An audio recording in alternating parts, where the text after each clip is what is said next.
Pra você ter uma ideia, no campeonato de memória de 2007, eu memorizei aproximadamente 6 baralhos. As 52 cartas de 6 baralhos. Isso foi feito em 1 hora. Cara, dessa 1 hora, 15 minutos foi memorizando. E o resto foi revendo. Ficar revendo, porque a gente tem que fazer o cérebro guardar aquilo, entendeu? Uhum. E aí, quando fiz faculdade, formei psicologia na UFMG. E aí eu comecei a ter algumas preocupações sobre livre-arbítrio. Será que a gente é livre? O que a neurociência fala sobre isso? E aí, o meu mestrado foi na faculdade de Direito para falar o impacto que a constatação de que não existe livre-arbítrio teria no direito penal, por exemplo. E aí tem reflexões interessantes envolvendo isso. Porque legal isso. Se a gente pensa no direito penal, isso no mundo todo, tem uma ideia de mens rea, que significa mente culpada. É o cara que sabe, que fez e teve opções, enfim, não é um cara que estava com o revólver na cabeça e fez o crime. Só que o que está começando a surgir nos Estados Unidos? Laudo psiquiátrico para inocentar réu. Então, por exemplo, o cara matou um monte de gente. Conseguia, com uma ressonância magnética funcional, descobrir que a amígdala dele, o sistema límbico, era um pouco maior que o normal. E usava isso para diminuir a pena. Ou seja, ele era um cara mais reptiliano. Isso é, o cara mais instintivo, né? É. E aí o problema é que, se a gente pensar em neurociência, liberdade, como a gente imagina no dia a dia, não existe. Não existe livre-arbítrio da forma que a gente realmente imagina. Porque, na verdade, o que acontece? A consciência é algo que acontece a posteriori. Isso é uma coisa bem interessante. Tiveram um teste, por exemplo, que com ressonância magnética funcional conseguia identificar que a pessoa queria mexer o braço 12 segundos antes dela mexer o braço. Ou seja, eu sei mais sobre o que você vai decidir fazer de movimento do que você. Porque existe uma coisa chamada priming, que acontece antes e que toma a decisão por aquilo que você chama de você. Agora, por que eu não considero isso um problema tão grande? A gente não ter livre-arbítrio. Pelo seguinte, vamos lá. Foi meu cérebro que escolheu, não foi? Fui eu. Por que o meu cérebro não sou eu? Você não consegue dissociar um do outro, né? Porque se meu cérebro fui eu... O Steven Pinker, que é um psicólogo muito proeminente hoje, que fala muito sobre linguagem, ele fala isso, peraí, se meu cérebro escolheu, tá resolvido, cara.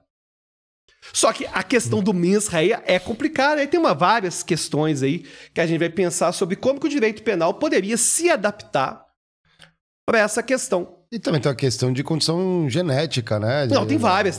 Porque o problema é o seguinte, inclusive vai agora... aquela falácia de meritocracia. Meritocracia. Boa. A gente fala disso toda hora no trabalho. É claro que não existe, cara. Bom, mas vamos lá.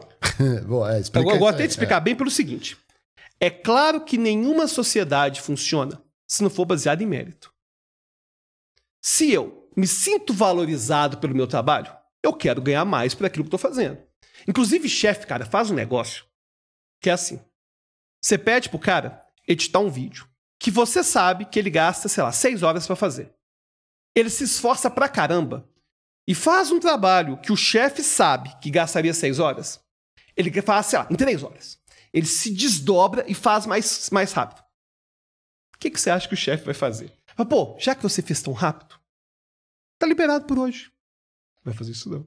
Se ele trabalha de forma tão eficaz, vou descer de trabalho para ele. Lógico, se ele consegue fazer uma atividade que na média as pessoas levam 2 horas, ele faz em 1, ele tem mais 1 hora para fazer o dobro, ele rende o dobro. Aí o que Porque acontece? A lógica das empresas é assim. Sim, aí a empresa vai começar a surgir uma precarização do trabalho a partir daí, entendeu? E isso é um problema grave. E é o que existe, na verdade. Sim, é o que existe. Então, é claro que a pessoa tem que se sentir valorizada. Só que daí a achar que as pessoas têm mérito do self-made man, cara, é muito simples. É uma coisa muito simples. Se você pensa no lugar que você nasceu e o ano que você nasceu, isso é mais relevante do que qualquer decisão que você pode ter tomado na sua vida, cara. É que assim, eu acho que muitas pessoas falam do mérito, né? E sempre que elas tentam usar essa falácia, elas se comparam muito à carreira. ao financeiro. O financeiro é um dos aspectos da vida.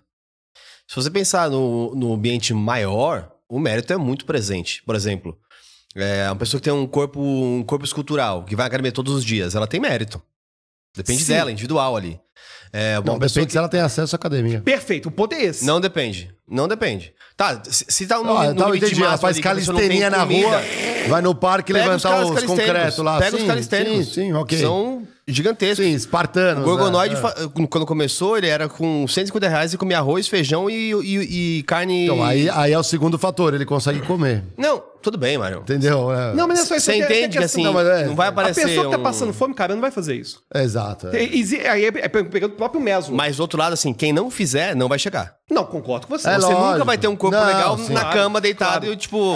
Se você tem as condições, lógico, exatamente. Se você tem as condições e deseja aquilo e vai naquele lugar, você... Sim, eu entendo que você A gente não pode tirar da pessoa o mérito de ter tido o esforço de fazer as coisas. Só que essa pessoa tem que entender que se ela chegou lá, muita gente ajudou. Se ela chegou lá, ela teve condições mínimas materiais para poder chegar lá também. E eu acho que é isso que nos dá empatia com aquela pessoa que talvez não consegue fazer tanta coisa, entendeu? E tem até uma questão de sociedade também, de permitir, Não, e outra coisa importante, só para poder, pra você poder prosseguir, para falar de mérito, a gente tem que falar de pessoas que estão partindo do mesmo local. Tem pessoas que não... Cara, tem gente que hoje tá com dificuldade de comer hoje. E acho que às vezes não é nem a questão material. Às vezes existe uma questão cultural. Eu não vejo, por exemplo, sei lá em Dubai, uma mulher guitarrista virando... Não, claro. Entendeu o que eu tô falando? E talvez a gente tá suprimindo o próximo Mozart. Mozart claro. ali, entendeu o que eu tô falando? E aí é uma questão A questão de cultural, representatividade é importante por causa disso.